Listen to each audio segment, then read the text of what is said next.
keynote speaker, author, real estate broker, and the creative force behind the amazing shoe and fashion brand, Lorenzo. He's also a wonderful mentor and model, and legal finance administrator for major corporations. Truly, listen, he's showcasing his incredible talents across many, many different places, many states. He's media recognition. Let's get a little bit of that in. Jeff's impactful story and powerful message have garnered significant media attention. And when I say significant, he's been out here. He don't limit him to some national. No, he's been everywhere. And God is opening up major doors for him, for his story and his encouragement. He's been seen on CNN and BronxNet TV and featured also in a prominent publications like the New York Times, Daily News and AM News. He has also been a guest on several podcasts where he continues to share his inspiring story. Listen, he has a global mission. Yes, he does. Belonging and empowerment. His mission is to tirelessly, I said the word what? Yeah, tirelessly promote the rights and dignity of people with disabilities across every facet of society, from local communities to a global scale. He works ceaselessly with eliminating barriers and challenges and stereotypes and help create a world that truly values and embraces. Listen, I'm going to stop right there. I'm going to stop there because I want the man himself to come up and share with you about his life, where he's been, how he became this big Jeffery Lorenzo Williams, moving into all of these places because of, I don't want to use the disability word, the challenges that interrupted his life. So without further ado, I'm going to bring him up to this stage. Yes, I am. Let me bring him up. I can just get him up. There he is. Hello everyone. How are you? I'm great. So honored to be here tonight. Before so we even get started, I just want to say hello to the audience.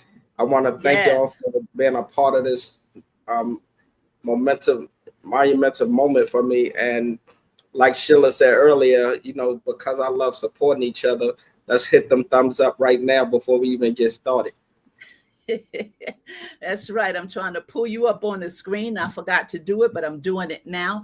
And yes, we welcome you. We welcome you and we thank you. And you heard what the man said. Hit that like button. Go ahead and smash that thumb. So listen, I want to, before we start, we'll give you some more round of applause because I'm giving you another bravo, a bravo, a bravo. Thank you. Giving you your bravo. Yes. Jeffery, it's such a wonderful, wonderful time to have you here. And it's a wonderful time in your life. And there's so much to share. I'm going to kind of segue, but then I know you like to be turned loose a little bit, so we're not going to make this so we're not going to make this so structured. But for those that don't know, there's a couple of things I want to set up before we do. Many people are challenged and defined, and they define themselves by their struggles, right? People do that every day.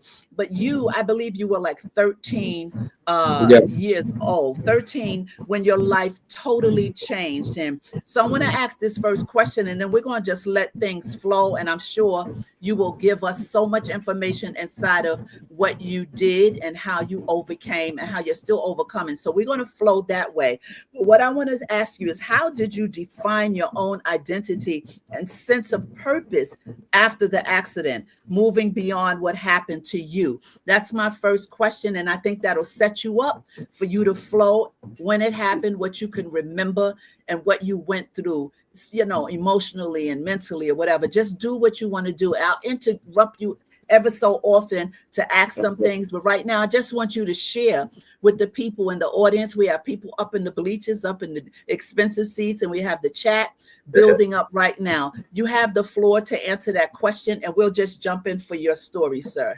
So when I was 13 years old, what changed my whole life was the fact that I was accidentally shot by one of my friends playing with a gun.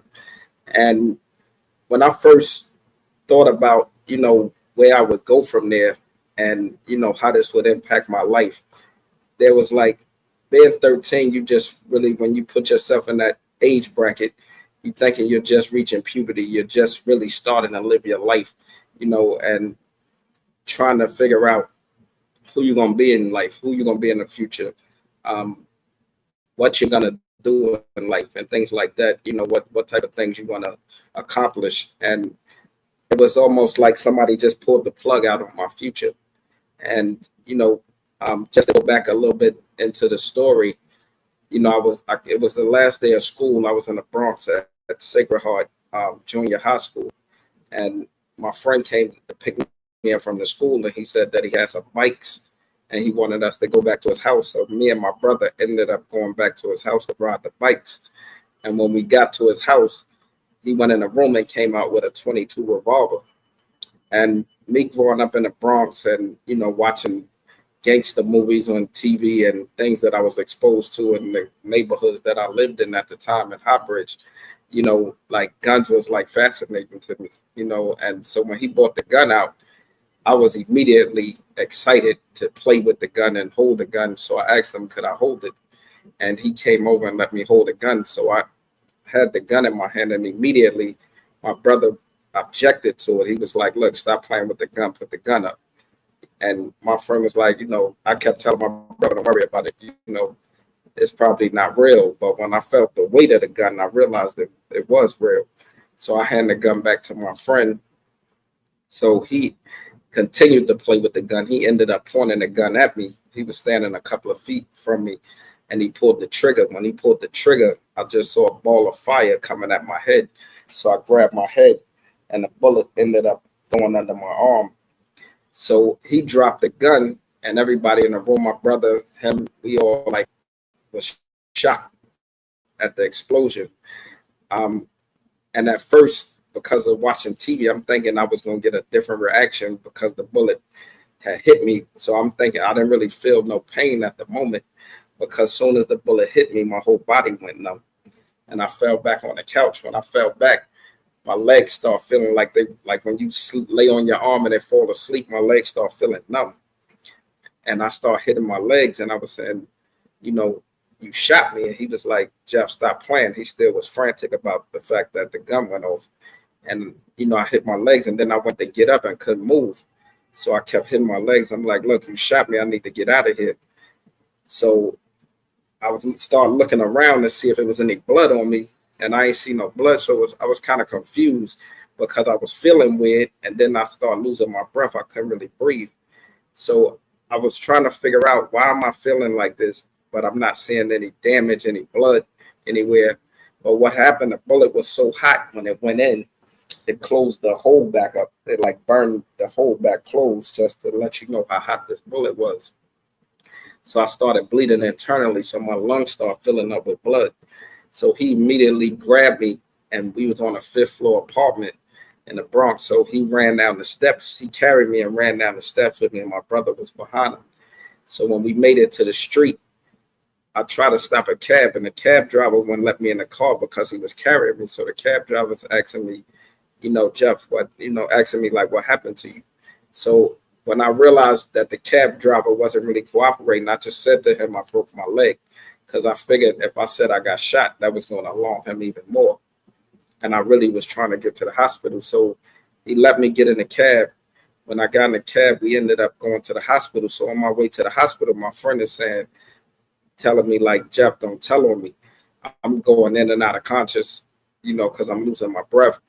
And, I told him, I won't tell, because growing up in the Bronx, in these neighborhoods, it was like this code of the streets where we don't snitch. So even at such a young age, I was familiar with the code, and I understood that we just don't do that. And so I told him, me and my brother agreed, like, we're not going to tell on him. I'm going to just say I was outside, somebody was shooting, and I got hit by a straight bullet. So we ended up driving to Lincoln Hospital. When I got to the door of Lincoln Hospital, I passed out. So when I woke up again, I was in the OR. They was put a hose in my side to pump the blood out my lungs so I could breathe. And I just remember my mother walking down the hallway, and she walked right past me. And when she looked and saw the bullet hole in my side, she's like screaming, like, cause they called her and told her I got sick at school. So she sees me laying there. She's like, who shot him? So my brother and my friend was standing in the hallway with the detective. So the detective came over. He said, you know, I think one of them did it. So my mother said, it's no way one of them did it. That's his brother, his friend. So Right. then one of them ended up saying that I was in the building, and two of us were saying I was outside. So the detective kind of figured out that somebody was lying. So he said, I really think one of them did it. And my mother went over there and told my brother, I don't care about this code of the street. Tell me who shot Jeff. So my brother just pointed to my friend, and that's how they found out who Wow. shot. Wow, that what a traumatic experience. And I mean, at 13 years old, like it's not much that you could at that point be figuring out other than what happened, and how could this happen? And at the same time, did you feel anything towards, because you said I've heard your story and been around you, and you said how close you were to your friend, as Right, far as be having to choose, and we know, I'm from Harlem, you're from the Bronx, and we know the codes of the street, right. right? But this was such a traumatic experience. And did you feel like you should tell on him, to tell the cops, or to turn him in, for a lack of a better term? Or what were you going through while your mother is saying, listen, this is my son, we need Yeah. to do this, we need to say something? What were you going through at that moment? Can you remember? I think mentally, for some reason, at that moment, I didn't really want to tell on him. I didn't even feel like telling on him because I didn't know the severity of my situation. Oh, okay. I was more like, okay, I got shot. I made it to the hospital. And I was more thanking him for getting me out the house and getting Right. me to the hospital because I couldn't breathe. And, sipping on air, trying to breathe. Mm. I mean, that 10 minutes was probably the longest 10 minutes I ever had the experience trying to breathe. So I think one side of me was more focused on like surviving and am I going to die? Because, the longer that trip was to the hospital, the more I was feeling like, am I going to die? Am I okay? I really didn't know Right. what my status was. So I was more thanking him for the fact that he got me there because I had Right. no idea what my future was holding at that moment. So at that moment, I really wasn't mad at him. I just was more trying to survive and trying to breathe at that moment. Wow, Jeff. Yeah. So kind of fill in, because like I said, it's impossible to talk to you in one show. We haven't even dug deep into all of the things that you have achieved, driving cars and all kinds of things, and fashion and everything. We'll get to that. But between the age of 13 and 18 is when, I guess, the reality check was with you daily, in Yeah. terms of like them saying that you're not going to walk again. And I remember you telling part of your story about your mom, and she said something, a powerful statement to you while you were in the hospital. I'm sure you remember what she said Yeah. to you. Can you share that? Yeah. One of the things my mother told me, like, if you got to be in this wheelchair, I want you to get in and act like you're on a Rolls Royce. I want you to still be that great person you was gonna be, whether you was walking or you sitting in this chair. But if you gotta live in a wheelchair, I want you to be the best person you can be in that chair. And my mother said, everybody gave up on you, so I need you to help me help you, so we can Mm, overcome that situation. And that's so powerful. Right there, the encouragement and the shift in your mind, despite the people, your mother. And I remember you also said it like, um, if you're going to do the, if you do the, I'm going to do it with you. Are you right, going to, in other words, if you're going to fight, I'm going to fight with you. So what are you going to do? You're going to sit and just deteriorate, or are we going to fight and get past this? yeah. And I think one of the things that helped me, the doctors encouraged them not to tell me what my status was. Hmm. So for the first 3 months, I was in the hospital, smiling, laughing. I remember my mother bringing a newspaper in and telling me, I was in the paper. I was Hmm. excited about it. I mean, it was the weirdest Yeah. thing looking back because initially for that beginning, I wasn't sad about the situation because I honestly believed in my mind that the the bullet hit me. I took the bullet, and once I had the operation, they removed the bullet off my spine, that I would be okay. So that first 2 or 3 months, I was okay. I was smiling. I was, everybody was trying to figure out, like, when is this gonna really hit him? Like, because Right. they knew I didn't know, so they didn't even understand. Like, but as the days went by, I started losing hope, because a week went by, I still can't feel my legs. A month went by. So I think maybe by the third month, I couldn't even sit up. The doctor came in and he said to hand my mother some pamphlets to put me in a nursing home. When he did that, that changed everything on how I was feeling about the situation. And he took the hell of my brother in the hallway. And when they came back, they just looked like they was broken. And I asked them, like, I guess at that point, he let my mother know, like, look, you need to put him away. It's nothing he can really do with him. And it's going to be too much of a burden for you to take him home. So, here's some great nursing homes for you to choose from. You could talk to him about it. And they basically came back in that room, and I asked my brother, my mother, like, went for a walk. I asked my brother, like, all I need to know is, like, what's really going on here. Like, am I going to walk it? And my brother couldn't even look at me. He just said no. My God. Put his head down, and I just waited for them to leave, and I probably cried from that day to the rest of that month. Like, I was so hurt and broken that I couldn't sit up. So I'm thinking to myself, like, I would just have won a basketball championship at Sacred Heart, and I'm thinking to myself, so many things I'm never going to be able to do. Like, I never even got to really drive a car. I never really got to have a family. I never really got to. It was a list of things that just was playing over and over in my head, of all the things that I'm never going to be able to do, and all the things I can't do now because I can't even go. Yeah, what a mental challenge. What a mental challenge, Jeff. And I told you early on in the chat, sometimes they'll ask questions. So we kind of have like a little dance with the chat while we're on. So there's a couple of questions in the chat, and before it loads up, I want to just attend to a couple of them, and just it's in right in line with what you're talking about. But before I do that, I guess at that point, when you finally, the reality of the acceptance, that's what you're saying. Right. It was an acceptance, an understanding that, okay, now that must have been, like you said, I don't know when you might have stopped crying. You were so young, just was so very young, and thought your life was totally over. But even though this has happened to you, I so love how you fought the good fight of faith, is what we call it. And you pushed through many barriers. But I want to put up a comment, one of the comments from Ine. Ine says, she's asking, I am not on my equipment. So she says, did the friendship survive? I mean, I think I probably have the most unique friendship that somebody could ever have, because I ended up forgiving my friend.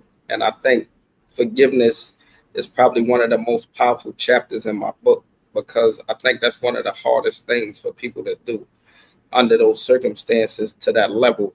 Because I see through life and society, people don't forgive people for things less than that. True. So for somebody to shoot you, put you in, leave you paralyzed for the rest of your life, and you to be able to have a friendship and forgive that person, I think it takes a different kind of person, a different kind of mindset. So to answer her question, this friendship survived to the point where my friend has Thanksgiving and Christmas with my family. And not only did I forgive him, my whole family forgave him. Wow. And as you say that, that answers this young lady's question. She says, what was the effects of the friendship afterwards? Well, you just gave that answer. I think that's a good question, because the difference with this question, the effects of the friendship wasn't coming from me and him. The effect was coming from people around us that couldn't understand. When I would have get-togethers, like I might have a party or something for my birthday, why is he in this room? And one of the things in my book that I wanted to address that in the book, because it talked about, like, me. I described that scenario where one of my friends came to me and said, Jeff, why is he here? Why are you even friends with him? And I asked, like, even when I do speeches, one of the questions I always ask my audience, And even to this audience, I want to ask the same question. Mm-hmm. Would you forgive the person that shot you if they did that to you? And all the people that tell me no, I want you to be the shooter and switch roles, and then tell me if you shot somebody, would you want them to forgive you? Wow. Wow. And the reason I asked that question is because, like, a lot of people who in this audience drive, and you have people that I've met in this journey and speaking and mentoring and talking to different families who have family members who are recently injured in different situations where you're the driver of this car, you crashed the car and it wasn't intentional, but now Mm-hmm. your best friend is that passenger that ends up paralyzed. You know, Mm-hmm. how do you move on? How do you move forward? And this is why, like, I want to explain in this segment that forgiveness is not me letting somebody get away with shooting me, but lifting that burden off my wings so I can soar. Yes. And that's the key. That's the key. And we know that it takes a hell of a person to sit in that, to sit in what has happened, but also to sit in it, to in that same space to forgive the person who actually put you in that space. And Yes. that is just an incredible, incredible how that's what I'm saying. Like from 13 going forward, you were going through so many exchanges of emotions with yourself and your mind, Yes. right? Because the emotions here and here can battle. And this is the one we have to win, right? Because if this lines Definitely. up, the heart will agree. The heart Definitely. will agree. And so, yes, it is just, you're just such a blessing. You're just such a blessing. I want to keep going with another question. And then, oh, this is good. This is good. And I mean, just to answer the elephant in the room, I mean, because if I'm an audience, one thing I want to know, like, did it ever cross my mind, like you just said, that battle between reality and what's in your mind? So there were definitely nights where I'm laying in that bed and I can't breathe and I'm using the bathroom on myself and it's crossing my mind like this is the person that did this to me. So did that revenge ever cross my mind? Of course it did, you know. Mm-hmm. But Mm-hmm. that battle that I had with myself, it was Mm-hmm. constantly, one side was constantly reminding me if he wouldn't have Mm-hmm. took you to the hospital, you wouldn't have made it, right? Mm-hmm. Then the other side was playing over and over in my head where my mother was saying, I forgive him because they both was kids, you know, and if Jeff could have shot him playing with the gun the same way he shot Jeff. True. And I think the people around me, you know, giving me that reasonable outcome is what was constantly my aunt telling me things like, no matter what the family, even if we decided to get revenge, it's not going to change you walking out this hospital. So it was things like that that kept me on the right side of that Wow. decision. That's so good because the village around you was giving you hope and still speaking life into Yeah, you, which was so important. And I can only imagine your friend just like cowering down, not even wanting to be in a space with any of your exactly. family. You know, it took a courage of him to not run away because of his shame and guilt that he felt. Yeah, But love covers a multitude of sin. Love never fails. And I love the fact how you're adding in about the forgiveness, Jeff, and the way that all of us have to really tap into whatever has been done to us that we know we didn't deserve it or a friend did something. Like you said, it's less than taking a bullet. So it should be easier to forgive. This story yeah. is so, that's why your book, we're going to segue because it's so much to talk about. But I want to put up Inae's comment. She says, like again, she said, that's a good question. I would, but I'll be honest. I would roll my eyes for a little while. I love that. I love And Nay is that one that will bring the humor into yeah, the I love that. chat. She'll bring the Definitely. humor. Yeah, that was good. That was good. And so there's another comment here before we press on. I think it was oh no, Sandra Birthright. I think she misspelled a word, but I'm going to try to see what she was saying. She says, I'm sure you don't want me to feel what I'm feeling, but I do admit you. And then she correct herself. She said, she meant to say she admires you. Thank you so much. I appreciate that, son. Not admit she admires you. Amen. That is so wonderful. Oh, Jeff, what a special, special person you are. Okay, so I'm gonna let you jump back and forth the way you want to, but I do want to talk about the first book is No Boundaries, No Limits, right? Or is No, it Boots feet Off the off the Ground? ground. Yeah. Boots Off the Ground. Tell us how Boots Off the Ground. Tell us, Enable put it in the chat where they can get it as you're speaking. Tell My us feet are where off the. my feet are off the ground. Correct. Yes. That boots on the ground is in all of our heads, right? That's Right, all right, we right. we You're right, see the right. The fans. flags. Where my Tell fans at. There you go. Exactly. Yeah. Tell us how because I know we jumped around, but we're gonna be back and forth, and I know you're coming. You're just gonna be a staple here because you just bring so much to people, and that's what we're about here. Tell us about the book. When did it resonate? Okay, so no, before we get to the book, let's talk about the other things that you did first, which is going to talk to the youth and going to corporate organizations. And as a matter of fact, before you skip to there, tell us what you did yesterday. Yesterday, I had the honor of being in Fashion Week for Daniel's Levers. At first, he does most of the leather jackets, Avarex jackets, and fur coats for like most of the celebrities, Beyonce, Jay-Z, Cardi B, mostly anybody you can think of that has hit a runway in fashion. And he gave us a platform. And when I say us, I always represent the disability community. Mhm. People that use wheelchairs, people that have any disability, whether it's physical or hidden, because Mm. I think a lot of times we didn't have a voice. So being that I have the voice, I want to speak for all of us and on behalf of all of us. Um, but I think what was powerful about this whole event, it is when you think of fashion, when you think of beauty, when you think of runways and modeling and things like that, people count people like us out. People feel like, Mhm. well, you don't fit the bill. And one of the things that I've basically dedicated my life to is knocking that door down and changing the way people see me, changing the way people think about people in wheelchairs, people with disabilities, because not only for myself, but I just think it's good to be open minded because any one of us can end up in these situations. But to see them give us a platform like that and to see the talent that came out of that runway and Wow. the same way we graced the runway, like my whole thing was the wheels are up like a plane and now I'm getting ready to hit the Wow. runway. So I I wish wheeled down oh, the runway.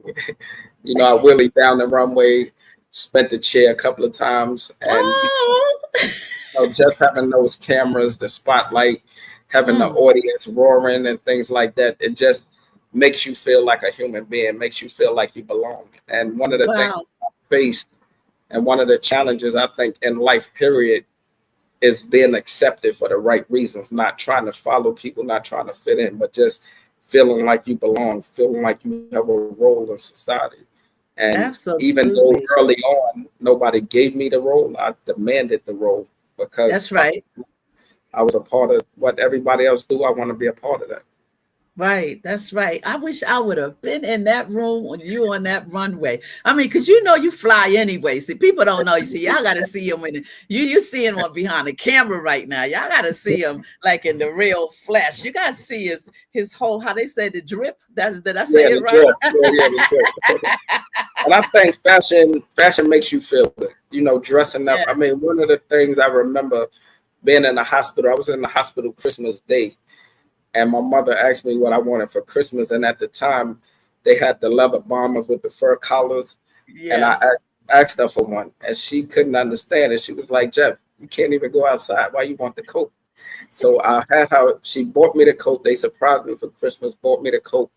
I put the coat on in my hospital bed because I didn't want to wear the gowns. I always made her bring me clothes from home because Right. it made me feel like I was outside because I couldn't Right. lost that reality of being outside. I was in the hospital like 9 months. So I Wow. just wanted to dress up because I feel like when you look good, you feel good, For you know? sure. For sure, for sure. But these folks gotta know. I can't let you just, because you sit behind the camera. They gotta know. We didn't even get to how you created fashion. You got your shoe line. We're gonna get there. We're gonna guess why I said this cannot happen in one show. And I want to put somebody here that is proud of you, and I'm sure you're proud of her. And she says, Jeff is my mentor. I want to touch on that just for a second. Please. Like, That's why I segued into it. Go for it. like when you think about people with disabilities and you think like, and you're in a wheelchair and like things that I've accomplished, like one of the things that touched me the most is like when an able-bodied person tells me they proud of me or they like I'm a mentor, right? Or it's like you're a role model for them. It just goes to show you when you look past the disability and just look at a person for being a person and their abilities, how powerful that can be, and like me and Shanika worked together on her book, and she just released her children's book that I definitely want to shout out because she worked hard on it. I helped her along the way. I also did a children's book. And I love the title of her book, Let's Get to Know Each Other, right? And, it's just powerful just to be able to help somebody else, when you're counted out so much that you start to feel like you don't exist, And one of the things, like when I first got in a wheelchair, I got shot in 1982. This is before 88 was even enacted. So there was no ramps, no buses just to put people in that frame, no lifts on the buses, no ramps, no public access. I mean, 90% of the people who become disabled can't even go back home because some of the buildings they lived in are like walk up 5th floor building apartments, and then the doorways and things like that, which we'll get into a little later. But just that accessibility was hard for me too. Yeah, absolutely. I love that. And seeing her in the chat and she's saying exactly, thanks, Jeff. I mean, again, and again. And it doesn't really put a level of pride on you. It puts pride on you for what you've overcome and what you still give. I love the fact that you said that you like representing and being the voice for people with disabilities, whether they're visible or invisible, because there are many people that sit home in silence, in pain, but you don't see them, nor do they have a voice. And so disability comes in different colors, different pressures, different ways, and you tap into all of them. And so let's move to your book, part of your book. Let's talk about My Feet Are Off the Ground. When did you publish that book? 2021. I self-published the book. No Amazon, no Barnes and Nobles. I sell the book myself off my website, JefferyLorenzowilliams.com. And the reason why initially I decided to do it that way is because it's a motivational and inspirational book. And like you just tapped into the fact that I know it's a lot of people with hidden disabilities, and whether it's a disability or not, just the fact that people who go through challenges. So my platform is not just for people with disabilities. It's for anybody who's been faced with pain, challenges, trauma in their life, things like that, whether it's losing a parent, losing a kid. I've met people on every walk of life. So I want to be that light in their darkness, because there were people in my life that I didn't even know that became that light in the darkness for me. Yes. That was one of the reasons why I wrote the book. So you could take this book home and read it, tap into my life and my experience, and I can walk you through that darkness and bring you back to light and help people find themselves through my story. Amazing. And that's so important. Sometimes we think that the pain that we walk through in life is just because we're being picked on or something.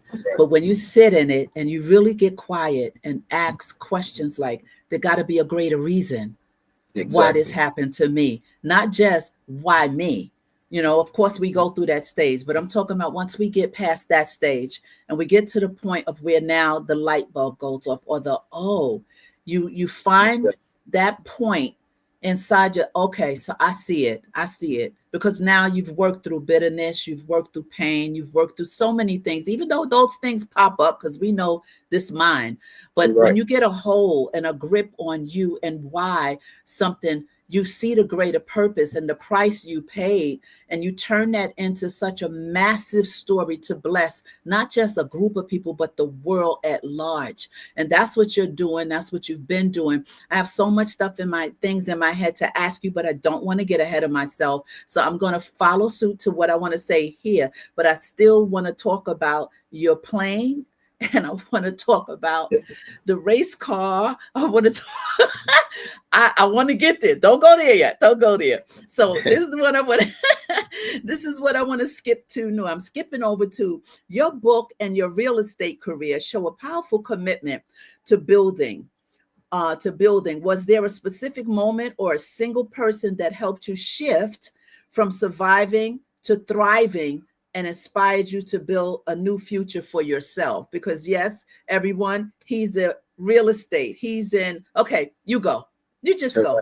So when I was in the hospital, there was this little girl, Melissa, who's I wrote about in chapter 4 of the book, and she was 7 years old, and she would come to my room every day, and I'd be crying, and she'd say to me, Jeff, you know, when you think you have it bad, somebody else has it worse. So that's kind of what stopped me from looking at what I can't do to what I could do. And then I start shifting and asking myself, Jeff, rather than saying you can't do all these things, because I had this whole list of things that I thought I couldn't do because the people around me, like the doctors, was telling me you will never do this again. That you will never do it. My mother sitting in that chair falling asleep every night. And before we would talk hours at a time, and she would say to me, Jeff, you're going to be great. You're going to do everything you thought you couldn't do. Right. So when I would listen to that, would constantly play over my head and listening to what Melissa would say to me. Wow. And every day she would come in my room and I'd be crying and she'd say, Jeff, wipe your eyes. Remember what I told you. When you think you have it bad, somebody else has it worse. It was hard for me to cry after that because she was 7 years old and I was 30.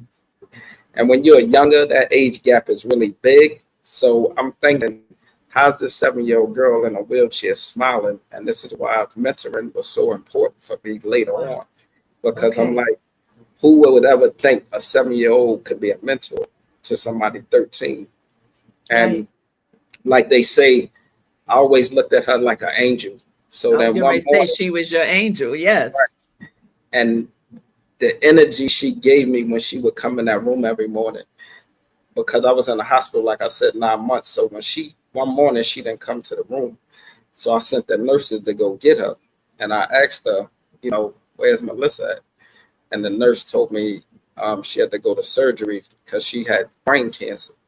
So she had went to surgery. So then, later on that day, I'm like, did she come back? I'm looking for her because she would lift me up every morning. So she never came back. So I asked the nurse what happened to her. And the nurse told me she passed away in the surgery. Wow. And, that was like constantly just breaking me because you got to think I'm on a pediatric ward. I'm 13 years old. And all of these things is what triggered this book. As it was stuff that I felt like I wanted her to live through me. So I wanted to bring her back alive in this book. Wow. So 40 years later, that's what I decided to do. So I dedicated one of those chapters to her life, Jeff. I want to jump through the camera, through the screen. I mean, again, we have to look for those silent things, those things that we don't think are important, that is sent to us to help us get through storms. We have to not just say, well, that didn't mean anything. Everything has a meaning that comes your way. This little girl was your angel. This was God releasing strength to you through a child of 7 years old, that even as you speak now is attributed to her speaking, that voice. That's why a lot of times people say, well, kids can't. Yes, kids can give you a word. Kids can give you something for you to fight another day or more. And so we just really, salute Melissa. Is her name Melissa? Yes. We salute her today. We even give her a bravo, for being who she was. And I'm sure if she was like that with you, she might have tapped into a couple of other rooms while she was there on that ward. Because if she was that little feisty little girl that could walk in and say, okay, enough tears. Come on now. I'm telling. And so It's just amazing. See, the connecting the dot. This goes back to when you sit in it. When you sit in it and you move away, and you can have the pity party, but you can't live there, right? Because if you're still breathing, it has to be a reason why you're still here. And you have tapped into so many dynamics just from the incident, even the friendship being saved of your dear friend who shot you, right? And so here we are today. This book, oh my God, is so powerful. And I think, and let me put the link up again. We're putting links up. We got links all over the place with Jeff. I'm going to keep putting them up all the time while he's here. You can purchase Feet Are Off the Ground. You can get that book, because I guarantee you it's going to encourage you. It's going to cause you to change, even as a person. It'll cause you to change as a person.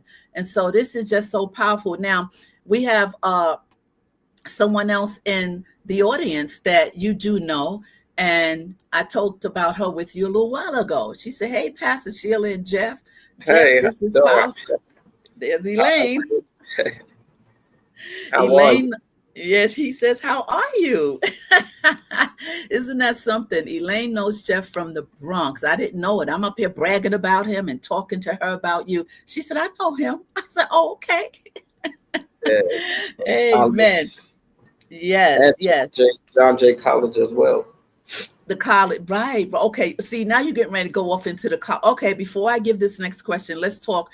I mean, this question here. Let's talk about. Let's back it up, because we're on some back and forth type of thing. You get it, right? We're back. Yeah, we're back. We're gonna back it up. We're gonna back it up. Back it up into school. Back it up to the little Jeff in the hospital. 8, now 13. Okay, so let's talk about how you continued school, because you have a long history of school. Yes. Take me as the young Jeff when you went back to school, or if you did or you didn't. So while I was in the hospital, like I said, that happened June 25th, 1982, the last day of school. I was thinking by September, I would definitely be back at school. When I realized I was going back to school, I ended up in the hospital for 9 months. My teachers got together and agreed to bring me all my lessons and teach me at 4 o'clock when they would get off from school. They would come to the hospital, bring all my work for the week, teach me my lessons. I would do the homework, give it to my girlfriend at the time, because she was there from the day I got shot. She stood by me. Her name was Denise. And she would take the schoolwork back to the school.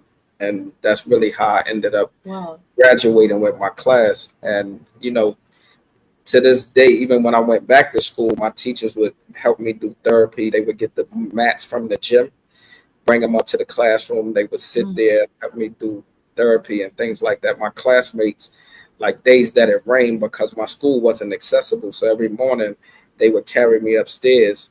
4 or 5 of the students would carry the wheelchair to my class. And then at lunchtime, they would carry me back down so I could go outside. But the days that it rained, a couple of the students would sit back, go get me lunch, and one of them would sit in the classroom with me and have lunch with me while everybody else went out. So I felt like they embraced me in a way that made me feel so comfortable that I really didn't feel like I was the only person in that school in a wheelchair, even though I was. They just made me feel like I was another student. And that's one of the things that probably would be a hardest challenge for most people, being the only person like you in that room. But for me, it became a platform because I was the only person in a wheelchair. I competed even stronger. It's almost like having 2 kids where your youngest kid becomes so advanced because the older kid is constantly challenging them. And I felt like I didn't want to be the person where you got to feel sorry for me, you got to pity me. And it got so crazy where my friends would start to say, Jeff just like us, so punish him the same way. So if the class got punished, they wanted me to get punished, things like that. But all of those little things made me just feel like a normal person. And it brought me back to my reality slowly, but day by day.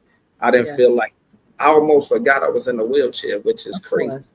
Yeah, because you had so much positivity around you that they wouldn't even let you sink. You had, you God sent, Jeff. I don't know if you know it, but you should know it by now. I don't know if you know it, but you should know it. I'm saying it again and again and again, because When I tell you, like, they call us little G's in the world, what, little gods, but God poured something in you, and the price, it's almost like how he had to pay the price for a world. And it's like you paid a price and are paying a price through this action that happened to you for a world of people to get love, to get forgiveness, to understand. It's like I always say, sometimes people are picked out to be picked on, Right. but there's a greater vision inside of that. And you are so like that. I just, your life has not exploded to the degree that it's going to explode, and it has already exploded. But the reason God has taken you in levels, because it's so much you probably can't even handle if he pulled the curtain back, because it's so much, Jeff. It's just so much that you've done and that you're going to continue to do. So when you finished school, you went to college. So you've gotten a couple of degrees. So you Yeah. went to, was John Jay the first college that you went to? Yes. Yes. So two of my friends that went with me to junior high school, they ended up going with me to Cardinal Hayes, Lamar and Bonnie.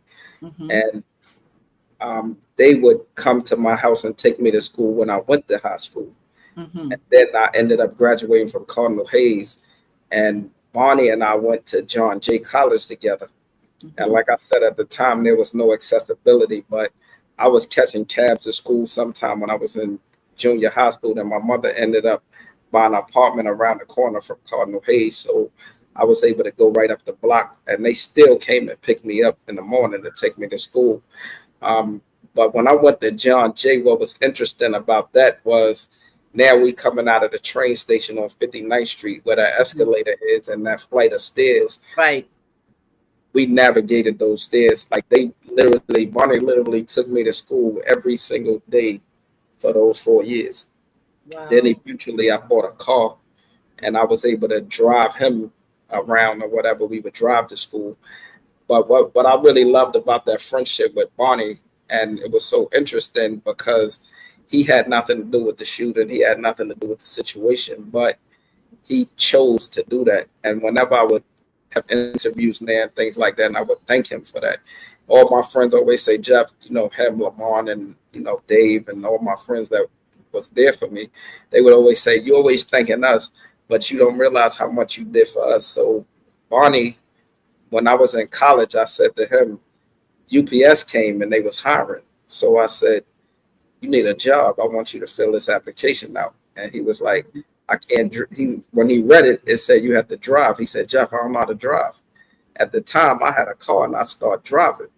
So I said, "Look, tonight I'm gonna teach you how to drive. So fill the application out." I took him out that night, taught him how to drive. So he ended up getting a job at UPS. He's been there 35 years now.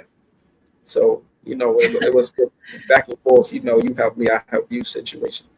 Oh my goodness. It's like you got my heart pumping. Like it's a lot. It's just a lot, it's good stuff.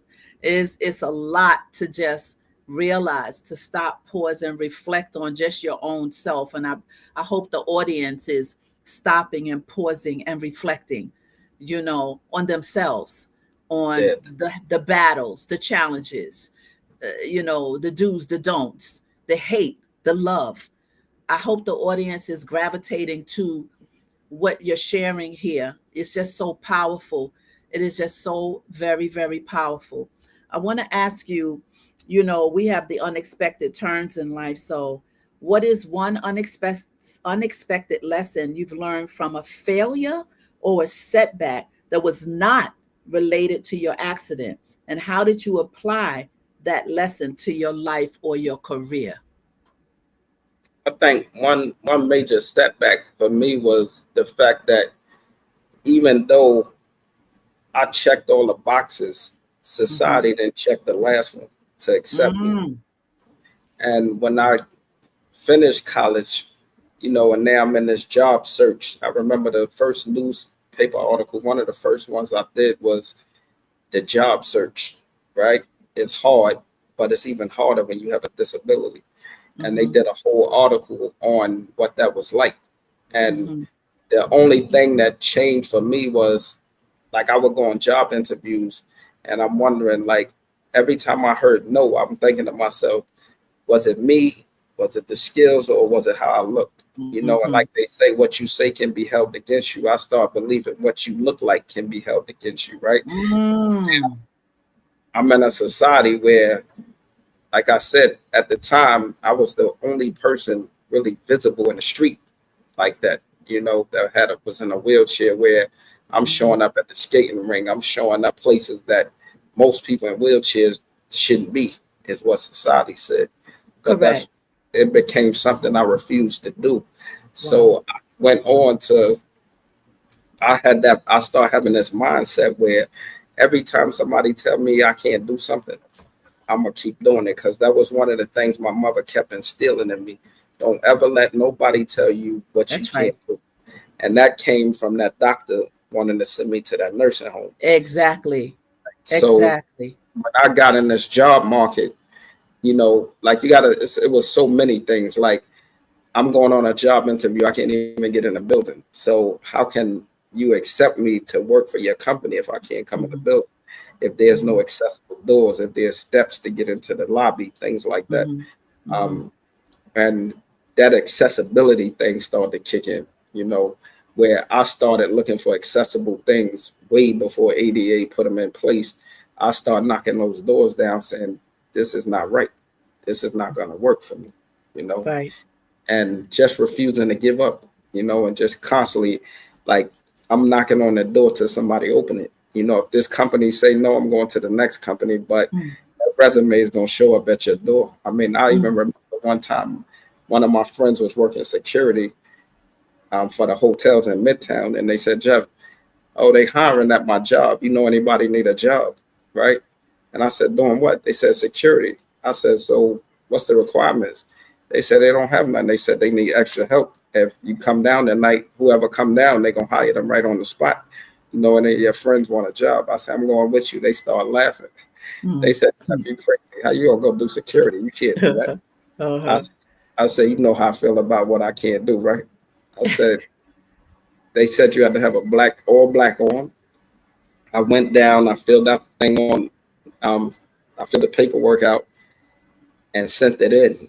So when I got down there, it was like maybe 100 people in the lobby. They called the names, and because my name was Williams, I was closer to the end. Mm-hmm.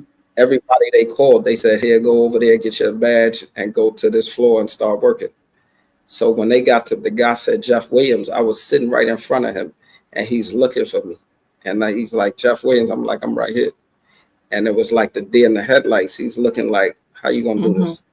Yeah. He said, give me a minute. So he went that, but I knew from my legal background that you gotta address this. You're not sending me home tonight, you know. Right. So he ended up hiring me, Yeah. and I started working in security. I became my friend who brought me there. I became her supervisor. So, and I mean, people that know me, they Yeah. know once you let me in the door, and people always ask me like, Jeff, why you go to the extreme with everything? And I always say to them, I got the opportunity. It's 1,000 of me that don't get the opportunity. So when I'm in the building, I have to make them so convinced that when the next person show up, they don't send them through what I've been through. Oh my goodness. They see you coming, Jeff. Now that Jeff is here. Right. That he's Like, here. He's not me here. in the woods. I'm cutting the trees down to make a You got- path. That's it. There you go with some more bravo. Bravo. Bravo. Oh my goodness. I tell you, Jeff, I know you got so much more. You know what we're gonna do? We're gonna save your next book and the other, I can't even measure it, information. Will you come back and do a part two? Definitely. Absolutely. You Definitely. promise? Absolutely. The people want you back. I want you Yeah. back. But before you go, I want you to tell me, and if there's any questions in the audience, and now is your time to ask him, or not unless you're going to wait till he comes back. And it's going to be soon. It might be next week. We don't know. Have to see what his And schedule is like. they can ask me any question they want. I mean, the whole thing, this is not just like an interview. This is more to help Right. people. You Correct. know, I don't need to know what their situation is. I just want to be that light for them. So whatever questions, whatever challenges that they can relate to through my story, that my answer will help them through, I'm willing to answer it. Yeah. So if anyone has any questions right now, I want you to just go ahead and put them in the chat so that we can present them to Jeff.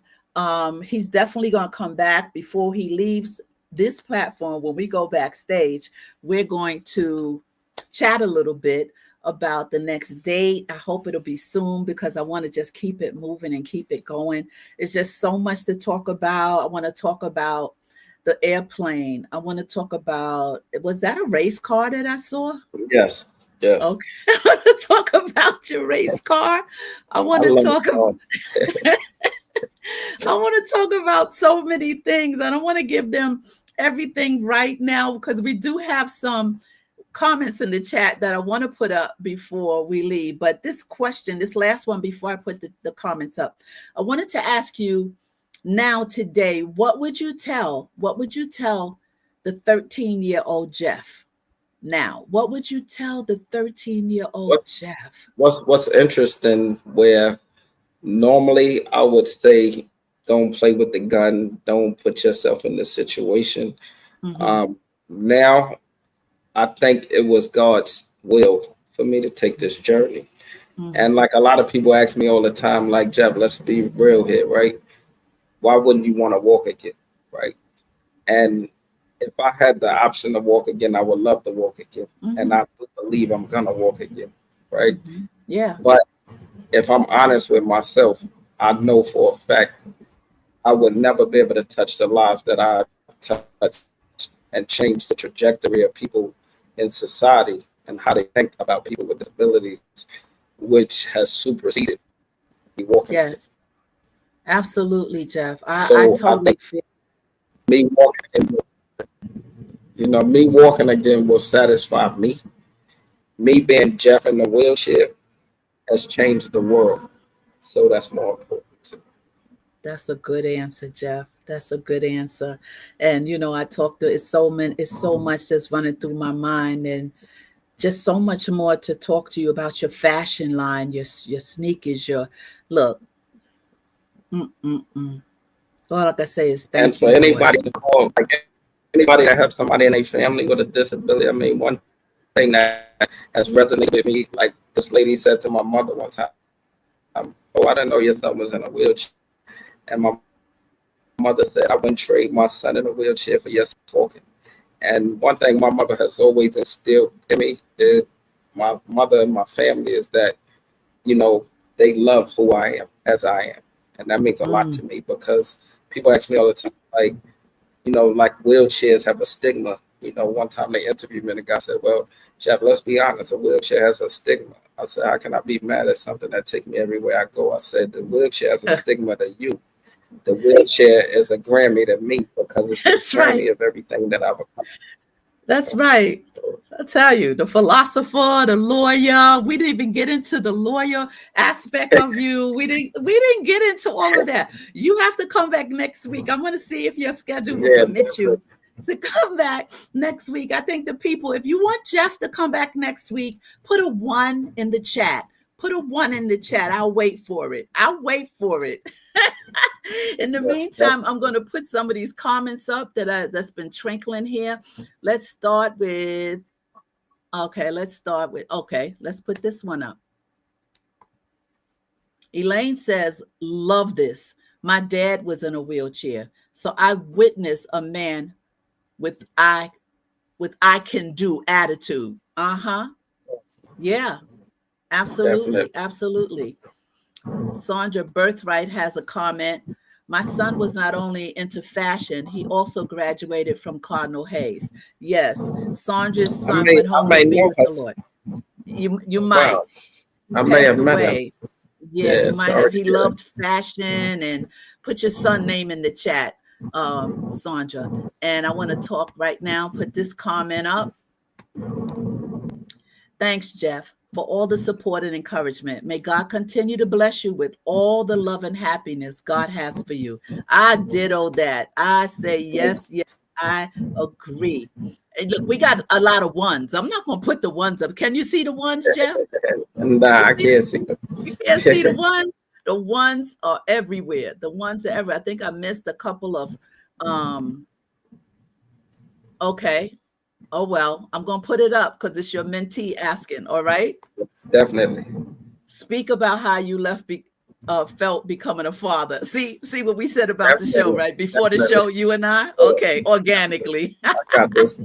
That was another like monumental moment in my life. I mean, I have so many accomplishments that I'm proud of, but having my son probably was one of those life-changing accomplishments because I remember when I first got injured, one of the first things I asked my mother was like, will I ever be able to have a kid?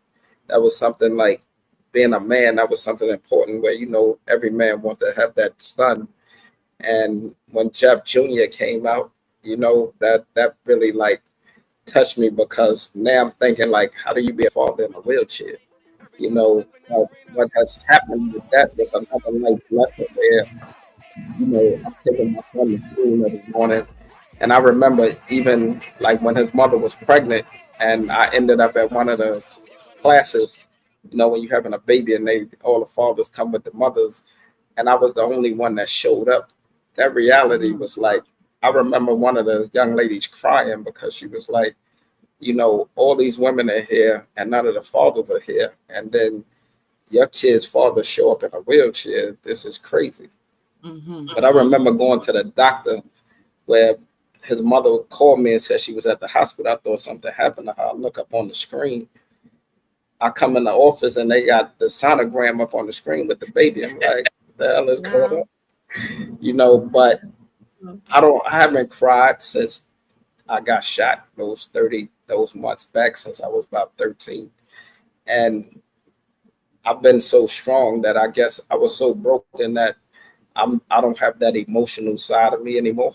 I've just been thankful for what I have and just living life. But that moment was so touching because it was like God just yelled at me, I hear you, Yes. And Yes. to have a kid naturally in a wheelchair with all the complications and challenges of just being intimate in a wheelchair. It's like, I couldn't even believe it. Like I have in my book about my son, I named it The Miracle because, even though I saw it with my eyes transpire, it was just another one of those things where God kept sending me things that I needed, Yeah. Keep yelling, God. Keep yelling. Just tell him, keep yelling. Just come on and yell at me, Lord. Just keep yelling at us. So a lot of this stuff, like people always ask me, Jeff, how do you do this? How do you do that? And if you have a spiritual side of you, it's like people say, you can say no to me. You can't say no to God. For sure. For sure. I have one comment. Sandra put her son's name. Did you know Lawrence J. Birthright? No. What year was he in? Sandra, what year was he there? Yeah, she could put that in the comments. This has been so awesome. Don't go anywhere. I'm going to drop you down. We're going to meet each other backstage. Listen, all you wonderful people, all of you in the bleachers or the orchestra, I hope you hit that thumbs up button. And I hope that before we go, I want to leave you with a little commercial that I need to play for all of us. And so just sit right there. And you could throw my email in the chat if anybody needs to talk, everybody going through something that they want to take off camera, Okay. Anyway, I can inspire them personally. Like, and you could call out your email and Nay will put it in the chat. jwilliamsrealestate@yahoo.com. She'll put it in the chat for us. She is the best moderator in these YouTube streets. She is. I love that girl. So let's play this commercial before we leave. Everybody take a look at this. Hey guys, what's up? What if I told you a whole movie game was created from dropping a favorite movie line? This is it, Actor Pass. You get 3 decks of fun in a 1-minute timer. Now I know what you're thinking. How the hell do you play this game? Just imagine if Charades and Taboo had a movie baby. There's literally no holding back. You get to drop your favorite movie lines, hum theme music, use actors' names, summarize the plot, and just go crazy with your gestures. Honestly, anything goes to get your team to guess as many films as possible in just 60 seconds. The best part is that it's challenging, it's pure comedy, and everyone has to be creative. It breaks down social barriers, sparks joy, and gives everyone a chance to show up and be themselves in the most hilarious, authentic ways. Yeah, this game is about making unforgettable moments, unforgettable connections. It's simple and it's fun. Grab the original or the black pack from actorpass.com.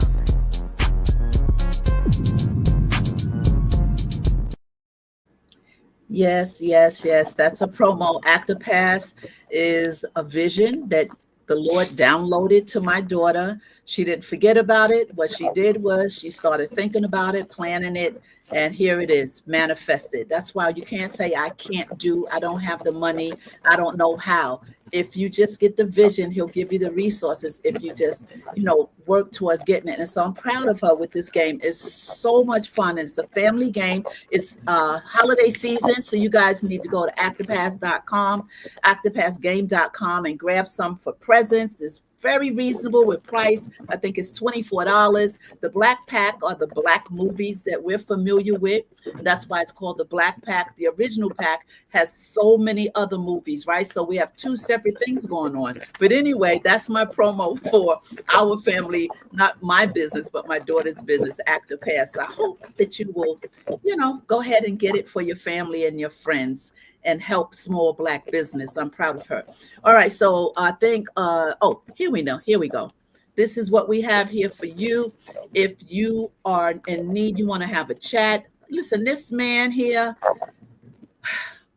if you want to chat, if you're having a moment, he's telling you, just email him. You need some real estate. We didn't even get to the real estate. We didn't even get it. Look, we're going to see next week. So y'all pay attention to the thumbnails in these YouTube streets and see when he's going to come back. We're going to set it up.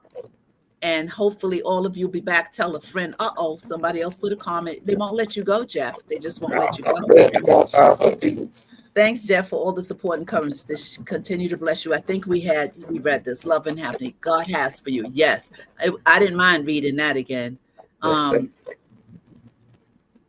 Okay, and Sandra gave you the name and everything. So listen, this has been wonderful. You saw your old school buddy here in the chat, Dr. Elaine, who's on. You got to catch her show on Monday nights. Mondays be on the mic. She's rocking and rolling in these YouTube streets. Thank you, and Nay for the super chat. The super chat. We stop everything for the super chat. People that sold, because you guys know I need to get things and do things and get new computers and stuff. So anything you give as a super chat, it goes towards something good for this platform. Bravo to you, Sheila, for bringing amazing people to speak on their amazing lives. Thank you, Jeffrey, for sharing your story.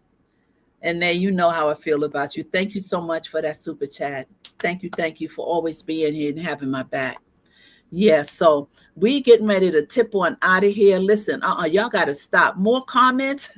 Jeff. More comments. Oh, okay. So, and they put ActorPass. She put the link up for ActorPass on game.com. Go ahead and go on over there and order some of those games. It's a fun family time game. All right, let's see what I can do. I can skate out of here before they try to bombard us again. Anyway, we love you. We love you. We love you. Jeff, don't go nowhere. Listen, all of you, thank you. I am streaming on both channels tonight, the Bravo with Sheila Network, as well as the Sheila Ingram Ministry Network. I had to push this over there because this is ministry work. Whether you say it or not, it is what it is. I thank all of you for being here. Those of you up in the bleachers or in the box seats or wherever. Of course, the chat, smooches to you. God bless you. We're going to bounce on out of here, okay? Okay. We'll see you again next week. We're going to play my artist song, Goat Mode, because Jeff is the GOAT. What's up when we showing up? They told me be the best I can be. I ain't the definition of GOAT, it's the definition of me. 10,000 hours, time to take the game mastery, and I'm in GOAT mode with this Mamba mentality. Let me see those hands now. Let me see you dance now. Let me see those hands now. Let me see you dance now. Stand back and watch it go GOAT mode. Half man, half ram, call it GOAT mode. On the ground with my ground, call it GOAT mode. G-O-A-T, know we gon' go. time, the greatest of all things. Waffle crew in the house, the greatest of all teams. Spread our talent to America like AGT, 2K23. You cannot play with me. I'm a step ahead like a stutter step that you went for. Pump fake, 4-point play like I'm Chris Paul. Vince Carter over foreign giants, hopping out the foreign like a giant. Known to be quiet, causing a riot. Burn the whole system down, form a new alliance. Open interpretation between spirit and science. Your reliance on our human genetics upsetting. You watch sports, so watch the black man's natural progression. Hold on, wait a minute. Hold my Kawhi Leonard. I don't really think they get it. Curry with the winning goal.